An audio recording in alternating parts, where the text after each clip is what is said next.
డీటెయిల్స్లోకి వెళ్ళినట్లయితే T20 world cup 2026లో fight కు రంగం సిద్ధమైంది. ఇప్పటికే సెమీఫైనల్లో సౌత్ ఆఫ్రికా, న్యూజిలాండ్ జట్లు ఫైనల్ బెర్త్ కోసం కుస్తీ పడుతున్నాయి. ఇక రేపు జరగబోయే రెండో సెమీఫైనల్ భారత్, ఇంగ్లాండ్ అమేతోమి తేల్చుకోనున్నాయి. టోర్నీ ఆసాంతం అద్భుత ప్రదర్శన చేసి ఇరు జట్లు కేవలం ఒకే ఒక్క ఓటమితో సెమీస్ చేరాయి. ఒక్కో జట్టుకు ఒక్కో కథ. ఇంగ్లాండ్ లీగ్ దశలో కాస్త కష్టంగా గెలిచిన సూపర్ 8లో మాత్రం సూపర్ ఆటతో ప్రత్యర్థులకు చుక్కలు చూపించింది. ఆడిన అన్ని మ్యాచ్ల్లోనూ గెలిచి సునాయాసంగా సెమీస్ చేరింది. ఇక భారత్ విషయానికి వస్తే లీగ్ దశను అప్రతిహతంగా ముగించినటువంటి టీమిండియా సూపర్ 8కు చేరగానే సౌత్ ఆఫ్రికా చేతిలో పరాజయం పాలైంది. సెమీస్ ఛాన్స్లను క్లిష్టంగా మార్చుకుంది. ఆపై తప్పు తెలుసుకున్న భారత్ జింబాబ్వే, వెస్టిండీస్ను చిత్తు చేసి సెమీస్కు దూసుకెళ్లింది.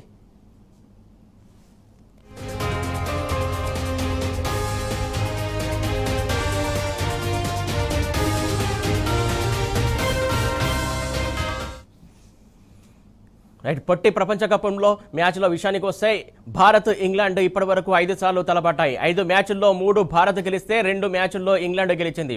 2022 సెమీఫైనల్ ఇంగ్లాండ్తో మ్యాచ్లో భారత ఘోర పరాజయం పాలైంది.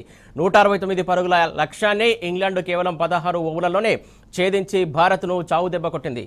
ఆ సెమీస్ రివెంజ్ను రేపటి సెమీఫైనల్ గెలిచి సమం చేయాలని భావిస్తోంది భారత్. దీనికి సంబంధించి పూర్తి అప్డేట్స్ అందించడానికి మా కరెస్పాండెంట్ స్పోర్ట్స్ స్పెషల్ రఘు సిద్ధంగా ఉన్నాడు. రఘు, చెప్పండి. సురేష్, అందరూ చాలా ఎక్స్పెక్టేషన్స్ తో బరిలోకి దిగింది టీమిండియా. అందుకు తగ్గట్టుగానే ఎట్లయితే స్టార్టింగ్ లో చిన్నది కూడా తర్వాత ఒక అద్భుతమైన ట్రాక్ ఎక్కిందని చెప్పాలి. చిన్న అంటే కలెక్టివ్ ఎఫర్ట్స్ లో చాలా మంది అంటే star players Abhishek Sharma form ఒక్కటి తప్పిస్తే టీమిండియా మాత్రం ప్రస్తుతం మంచి టెంపోలో ఉందని చెప్పొచ్చు. టీమిండియాకు ప్రధానమైన ఇప్పుడు మనకున్న మెయిన్ అడ్వాంటేజ్ ఏంటంటే ద వన్ అండ్ ఓన్లీ ఏదైతే లాస్ట్ మ్యాచ్ లో మనకు అద్భుతమైన ఇన్నింగ్స్ తో ఇండియాని ఒంటి చేత్తో ఏదైతే సెమీఫైనల్ బెర్త్ ఖరారు చేశాడో that is Kerala batsmen Sanju Samson పై ఇప్పుడు అందరికీ కూడా కాన్ఫిడెన్స్ పెరిగింది సురేష్. ఎందుకంటే సంజు శాంసన్ గత దాదాపు ఒక 10 సంవత్సరాలుగా అంటే ఇండియన్ క్రికెట్ లో తను ఒక వండర్ గా ఎంటర్ అయ్యాడు. అంటే సంజు శాంసన్ లాంటి టాలెంటెడ్ క్రికెటర్ ఇంత ఆలస్యంగా అంటే ఈ ఇన్నింగ్స్ కోసం నిజం చెప్పాలంటే చాలా సంవత్సరాలు వెయిట్ చేశాడు సురేష్. వెస్టిండీస్ మీద ఏదైతే అద్భుతమైన నాక్ అని చెప్పుకోవచ్చు. దీంతో అటువైపు మనకేంటంటే ఇంగ్లాండ్ కూడా ఉపఖండ పిచ్ల మీద జరుగుతున్న ఈ టీ20 వరల్డ్ కప్ లో కండిషన్స్ కి మంచిగా అడాప్ట్ అయింది సురేష్. ఎందుకంటే వాళ్ళ లోపల క్వాలిటీ స్పిన్నర్స్ ఉన్నారు, మంచి టీ20 బ్యాట్స్మెన్స్ ఉన్నారు. దట్టు ఇంకొకటి ఏంటంటే ఇండియన్ ప్రీమియర్ లీగ్ ఐపీఎల్ వచ్చిన తర్వాత ఏదైతే ఉపఖండ వాతావరణ పరిస్థితులు, ఉపఖండ పిచ్చులు అనేది మనకు అడ్వాంటేజ్ అనేది ఆ అడ్వాంటేజ్ అనేది పోయింది. ఎందుకంటే ఐపీఎల్ లో ఆల్మోస్ట్ ప్రపంచ దేశాల్లో ఒక పాకిస్తాన్ అండ్ బంగ్లాదేశ్ 2 దేశాలు మినహాయిస్తే వరల్డ్ లో టాపెస్ట్ కంట్రీస్ లో అన్ని క్రికెటర్స్ కూడా ఐపీఎల్ లో ఆడుతున్నారు. దీంతో మన కండిషన్స్ వాళ్ళకి బాగా తెలుసు. దట్టు లాస్ట్ టైం మనం ఎప్పుడైతే ఏదైతే మీరు చెప్పినట్టు ఇంతకు ముందు టీ20 వరల్డ్ కప్ సెమీఫైనల్ లో మనం ఒకసారి ఇంగ్లాండ్ తో ఓడిపోయాం. ఆ విషయం మర్చిపోదు సురేష్. మన వాళ్ళు కనుక ఇది వాంకడే మైదానం, అది మనకు బాగా అచ్చొచ్చిన మైదానం సురేష్. వాంకడే మైదానంలో మనకి మంచి రికార్డ్స్ ఉన్నాయి గతంలో. మన వాళ్ళు కాస్త ఏదైతే ఉమ్మడిగా అంటే ఒక కలెక్టివ్ ఎఫర్ట్ పెట్టి అందరూ సమిష్టిగా కనుక రాణిస్తే ఖచ్చితంగా ఇంగ్లాండ్ మీద మనకి విన్నింగ్ ఛాన్సెస్ మనకి ఎక్కువే ఉంటాయి, ప్రాబబిలిటీ.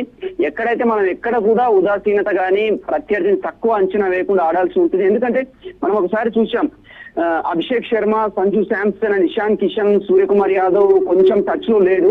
అయినప్పటికీ కూడా తనకు 15-20 రన్స్ చేస్తున్నాడు సూర్యకుమార్ యాదవ్. తన నుంచి ఒక బిగ్ ఇన్నింగ్స్ బాకీ ఉంది. అండ్ తిలక్ వర్మ కూడా మంచి టచ్ లో ఉన్నాడు. ఆల్రౌండర్ హార్దిక్ పాండ్యా అటు బౌలింగ్ లోను ఇటు బ్యాటింగ్ లోను తన యొక్క పర్ఫార్మెన్స్ మంచిగానే చేస్తున్నాడు. And Shivam Dube lower middle order లో మనకి చాలా ఎఫెక్టివ్. అంటే ఫ్లాగ్ ఓవర్లలో తన బిగ్ హిట్స్ మనం చూసాము. స్పిన్నర్లనైతే అసలు ఎంత దారుణంగా అతను కొడతాడంటే నిజంగా శివం దూబే ఈజ్ పవర్ఫుల్ ప్లేయర్ అని చెప్పుకోవచ్చు సురేష్. దీంతో బ్యాటింగ్ ఆర్డర్ అద్భుతంగా ఉంది. ఎక్కడ కూడా ఇటువంటి ఒకటే the one and only worry is Abhishek Sharma form. Abhishek Sharma మీద నిజం చెప్పాలంటే చాలా అంచనా. కానీ ఇక్కడ మనం ఒక విషయం గుర్తుపెట్టుకోవాలి సురేష్. లాస్ట్ టైం మనం జస్ట్ రీసెంట్ గా జరిగిన ఇంగ్లాండ్ తో జరిగిన ఏదైతే టీ20 సిరీస్ ఒక ద్వైపాక్షిక సిరీస్ లో అభిషేక్ శర్మ అసలు ఇంగ్లాండ్ బౌలర్లను మామూలుగా ఆడుకోలేదు సురేష్. అసలు సెంచరీ ఒక ఫాస్టెస్ట్ గా ఒక డిస్ట్రక్టివ్ ఇన్నింగ్స్ తో ఇంగ్లాండ్ బౌలర్లకు నిజం చెప్పాలంటే అభిషేక్ శర్మ విషయంలో వాళ్ళకు ఒక థ్రెట్ ఉంది. వాళ్ళు నిజంగా అభిషేక్ శర్మని భయపడేలాగా చేశాడు లాస్ట్ సిరీస్ లో. తను కనుక ఆ కాన్ఫిడెన్స్ కనుక మళ్ళీ రీగెయిన్ చేసుకొని ఇక పాస్ట్ ఈజ్ పాస్ట్. ఎప్పుడైతే సంజు శాంసన్ ఇన్సిడెంటే మన వాళ్ళకి ఒక ప్రేరణ సురేష్. ఎందుకంటే సంజు శాంసన్ కొన్ని ఏళ్లుగా ఎదురు చేశాడు ఈ టోర్నమెంట్ ముందుకు. ఈ మధ్య మనకు సోషల్ మీడియాలో ఒక రీల్ బాగా పాపులర్ అవుతుంది సురేష్. ఎందుకంటే రోహిత్ శర్మ ఎప్పుడైతే టీమ్ ని కలిసినప్పుడు సంజు శాంసన్ ఈ మన T20 వరల్డ్ కప్ స్టార్టింగ్ లో కొంత ఫెయిల్ అయ్యాడు. ఆ టైంలో రోహిత్ శర్మ ఒక మాట అన్నాడు, బౌత్ లంబా టోర్నమెంట్, ఎప్పుడైనా మోక రావచ్చు, అంటే ఇది చాలా పెద్ద టోర్నమెంట్, జస్ట్ నీ టైం వస్తుంది వెయిట్ చేయి అని చెప్పి శాంసన్ కు ఒక ప్రేరణ ఒక మోటివేషన్ ఇచ్చాడు. ఆ రోహిత్ శర్మ మాటలు మన వెస్టిండీస్ మ్యాచ్ లో నిజమయ్యాయి సురేష్. ఈ రోజు కూడా మనం రేపు ఏదైతే ఉందో అభిషేక్ శర్మ నుంచి నిజంగా మనం ఒక మంచి ఇన్నింగ్స్ ఎక్స్పెక్ట్ చేయొచ్చు సురేష్. ఎందుకంటే ఇంగ్లాండ్ బౌలర్లను రీసెంట్ గా అతను అద్భుతంగా ఆడాడు. ఆ ఫెమిలియారిటీ, ఆ కాన్ఫిడెన్స్ అతనిలో ఉంటుంది. ఇక బౌలింగ్ విషయంలో మనకు ఎటువంటి ప్రాబ్లమ్స్ లేవు. కాకపోతే వరుణ్ చక్రవర్తి అద్భుతంగా ఆడుతున్నాడు. At the same time left hand chinaman spinner Kuldeep ను కూడా బరిలోకి దింపితే బాగుంటుంది అని ఒక టీమ్ మేనేజ్మెంట్ ఆలోచిస్తుంది. కానీ ఇద్దరు స్పిన్నర్లను ఆడించాలంటే కష్టం అవుతుంది. ఎందుకంటే అక్షర్ పటేల్ రూపంలో ఒక quality spinner, at the same time అతను బ్యాటింగ్ లో కూడా అద్భుతంగా రాణిస్తాడు సురేష్. సో అక్షర్ పటేల్ అండ్ మీరు చెప్తున్నట్లు మొత్తానికి బౌలింగ్ కావచ్చు చాలా అందరూ కూడా చాలా కట్టడి చేసే ఉద్దేశం ఉంది అని చెప్తున్నారు. కాకపోతే కొంతమంది ఎక్స్పెక్ట్ చెప్తున్న మాట ఏంటంటే బౌలింగ్ లో కొంచెం జాగ్రత్త పడాల్సిన అవసరం ఉందని చెప్పేసి కొంతమంది ఎక్స్పెక్ట్ చేస్తున్నటువంటి అంశం అది కూడా సరి చేసుకునే అవకాశం ఉందంటారా?